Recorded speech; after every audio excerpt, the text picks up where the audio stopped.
The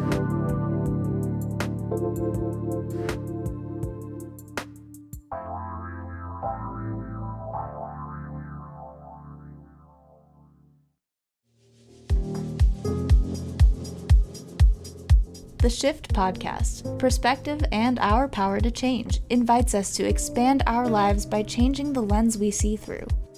Is something different calling you? Do you ever ask yourself, is this all there is? Or have you forgotten why you're even here? Trish and Diane create insightful and empowering conversations about connecting the self, soul, nature, and community. Navigating life by choice rather than circumstance is how we make the shift to expand our humanity. The shift starts now.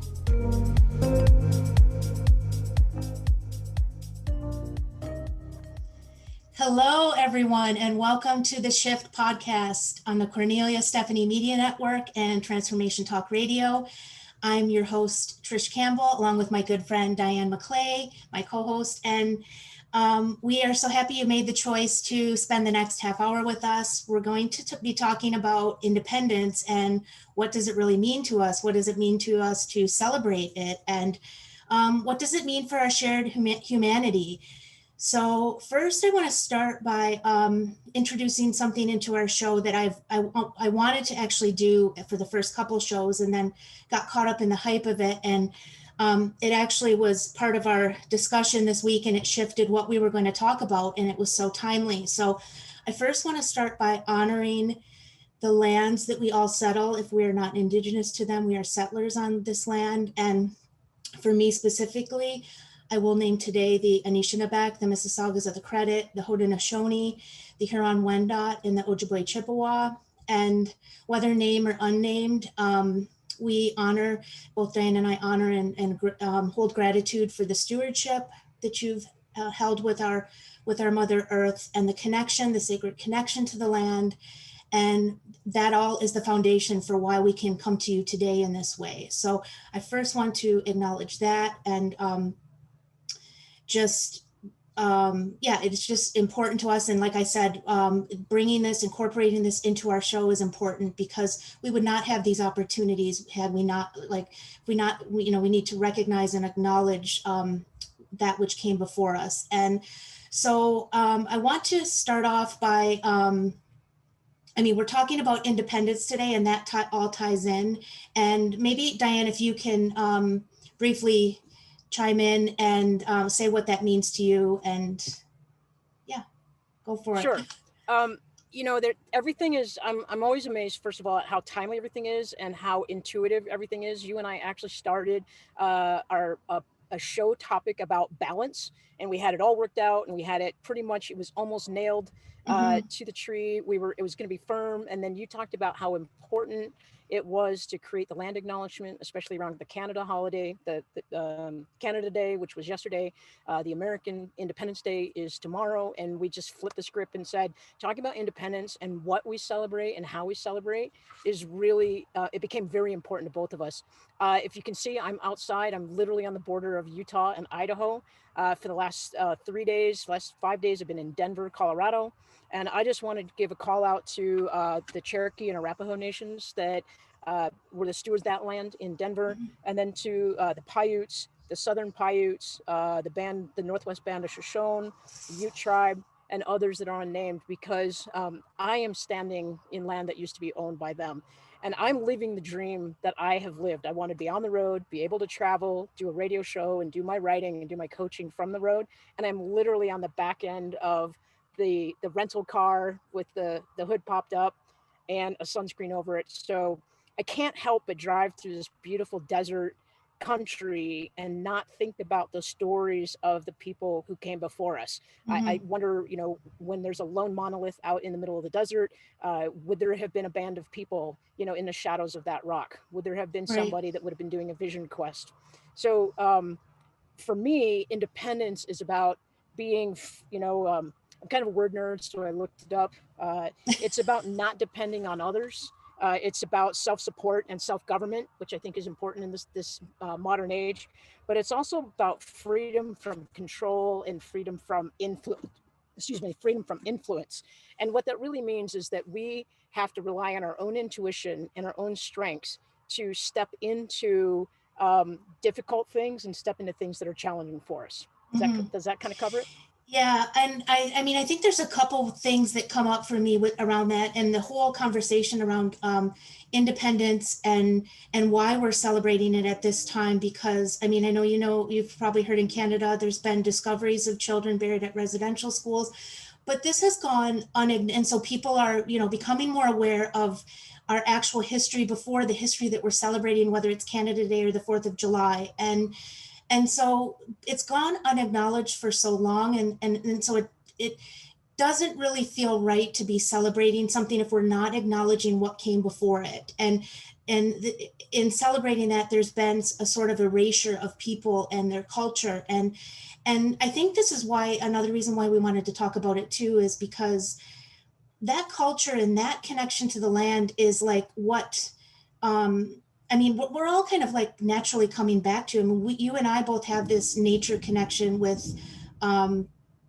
connection to nature, but it's about not just taking from the land, but giving back. And I think that the indigenous peoples of this land, I mean, in their stewardship, they model that, and that has been suppressed over, so many years. And now it's and for us to go and celebrate a holiday that really was basically their suppression or their oppression is, it's something that it's not to take away. There's a place for the celebration in our history. It's not to take away from our opportunities that we have, because we're all grateful for all the opportunities, but that comes at a price, and it's not a sacrifice. It's like, it is oppression, and it's not part of our history. It's part of our current reality. It's still ongoing. So that's why I felt like it was important to acknowledge that, because as we celebrate our independence, there's an irony there around another word there around that celebration, because right. Because we're celebrating our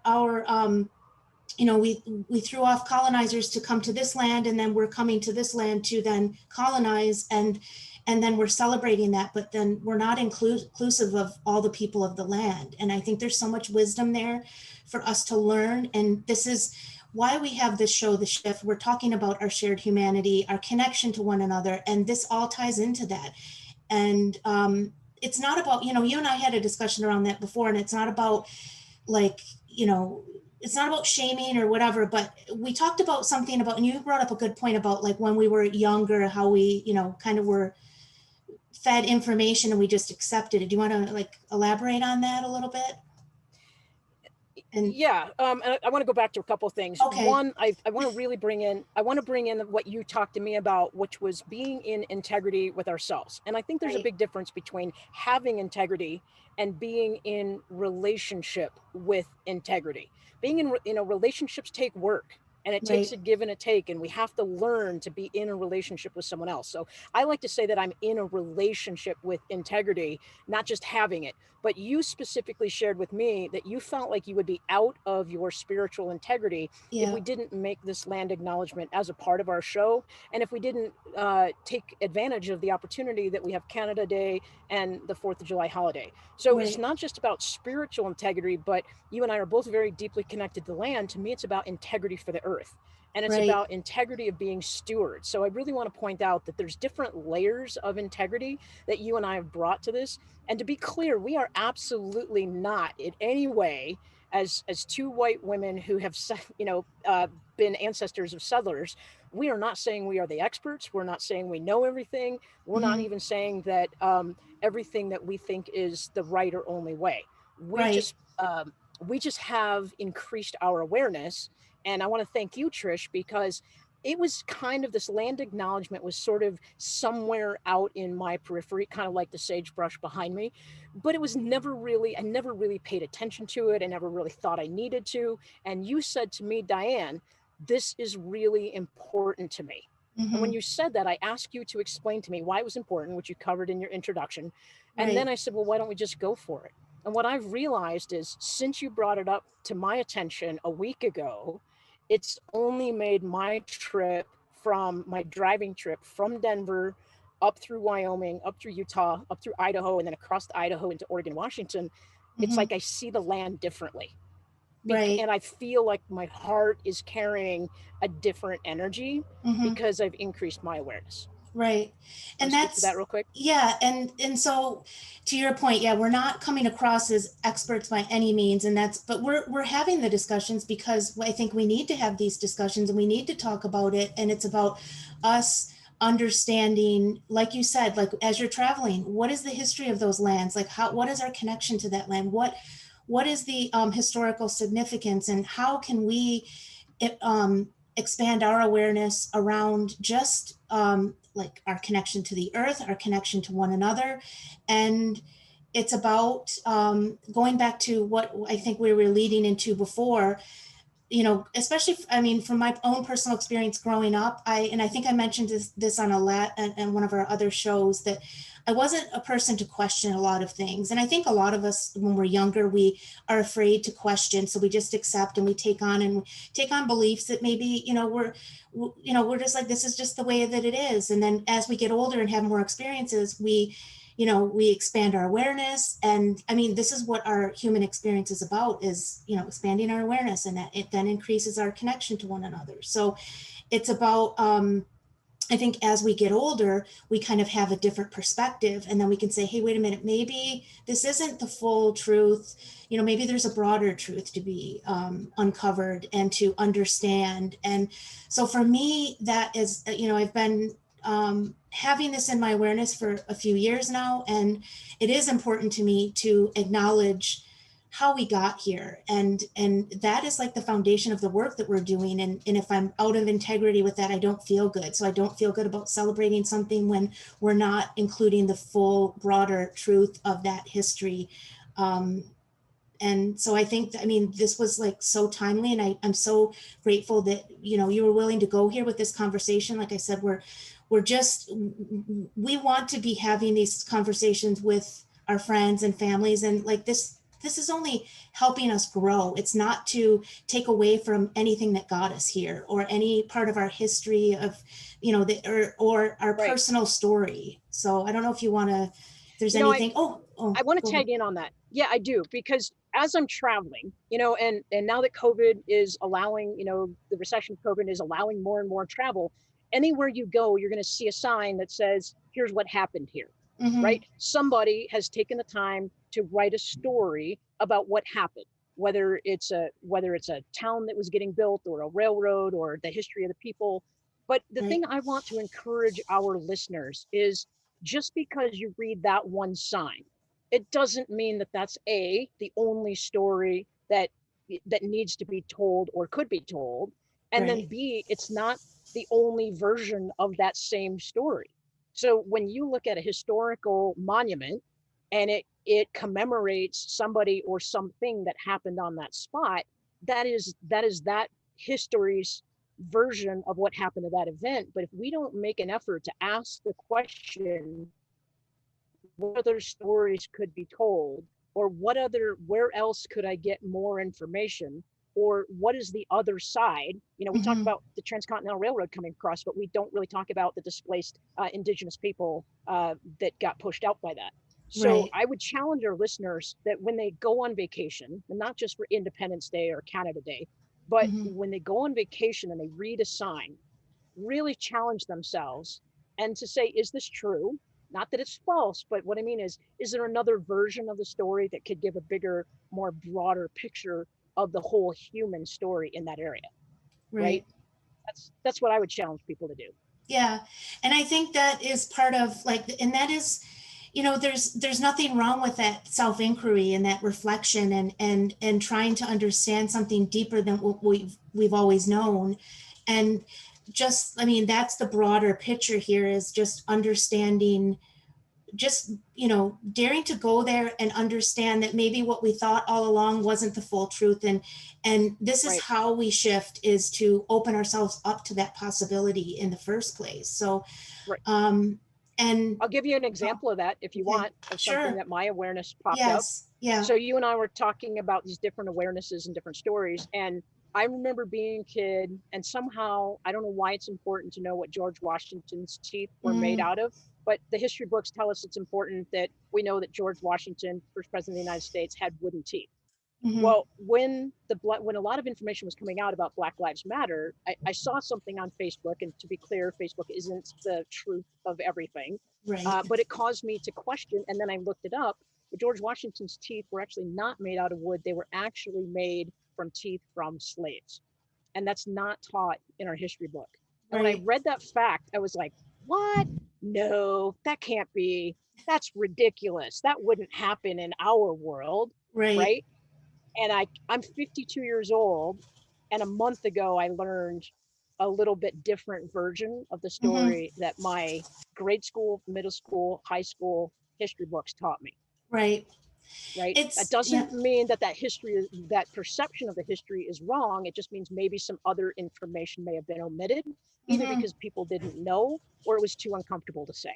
Right. And I think, I mean, that's not the only story. There's so many that are being uncovered now. We hear a lot about, just like you said, one side of that. And I know for myself, like, I didn't ever learn about the Juneteenth holiday, and that's just been something that's come into my awareness in the last year and a bit. And so it's understanding that it's not to erase the parts that we were taught, but to put the broader, like we said, the broader truth to that together. And the reason for that is, I think,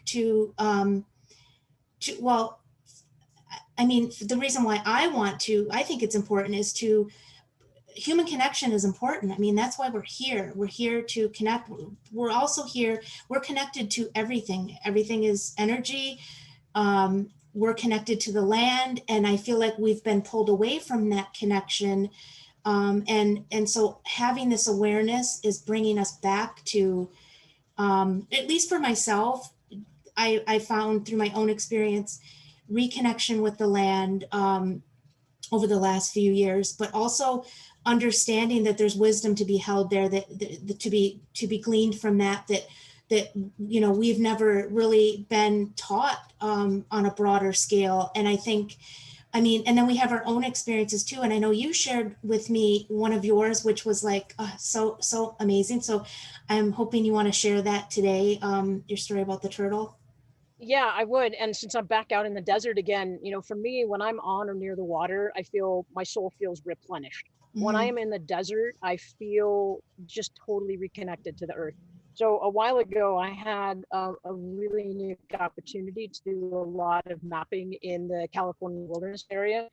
And the biologist who was there was Navajo Indian. And you talked about taking from the land and then not replenishing it. And the story is, I was out and my job was to survey and protect and look for endangered animals and anything of a human encroachment that could negatively impact the wilderness study the wilderness study Hmm. designation. And I'd been driving for 4 or 5 hours, and I come up through this big rocky sandy wash, and this is desert tortoise habitat, and they were endangered at the time. And I'm trying to go slow, but I'm going up a hill and I can't really control what the truck is going. And all of a sudden I hear this dreadful crack.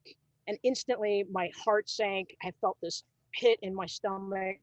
And it turns out that I had actually run over a tortoise. And I was so devastated. I felt like I had taken something that wasn't mine to take. Here I am, I'm supposed to be a steward, and I wasn't being a steward. And in the desert, that water is life. So I felt disgusted with my action, that I wasn't more careful. I felt shame. I felt guilt for taking this life that wasn't mine to take. And I was about 3 hours from the office. So the first thing I did is I dug a hole and I buried it.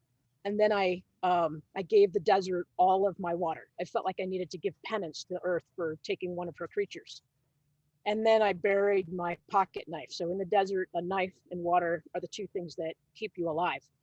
And I felt kind of shameful about that I didn't do a better job.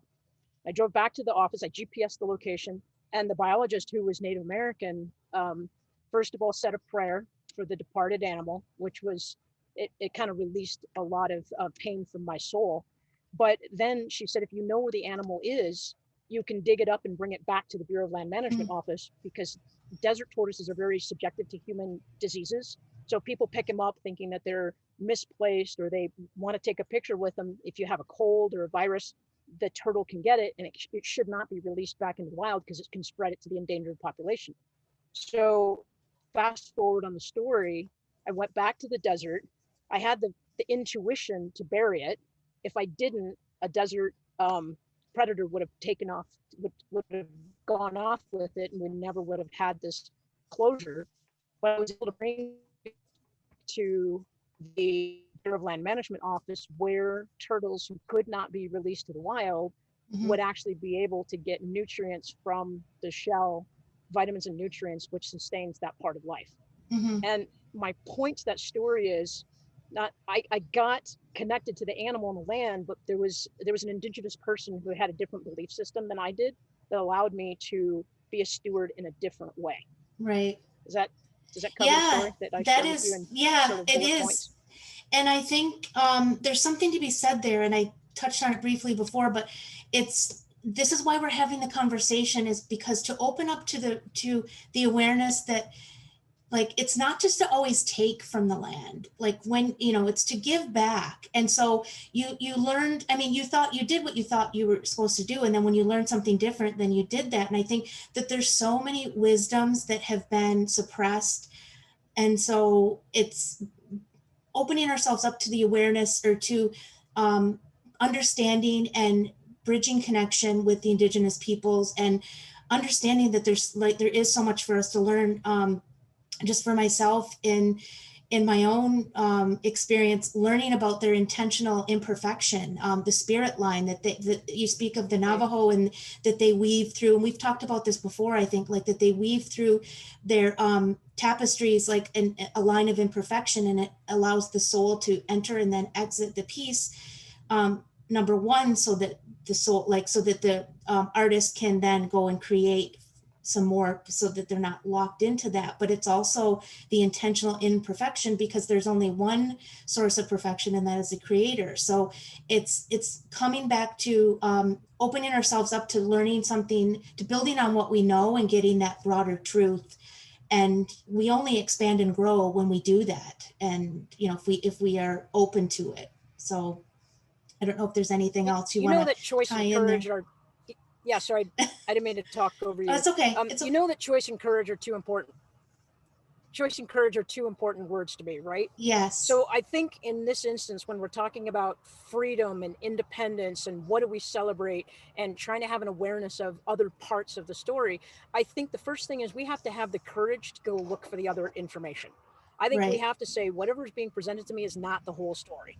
And then I think we have to make a choice to actually pursue it and take it in and integrate the knowledge. You don't have to necessarily agree or like what the other part of the story says, but I think you're not in relationship with integrity if you choose to ignore it, or if you don't choose to engage it. Would you agree?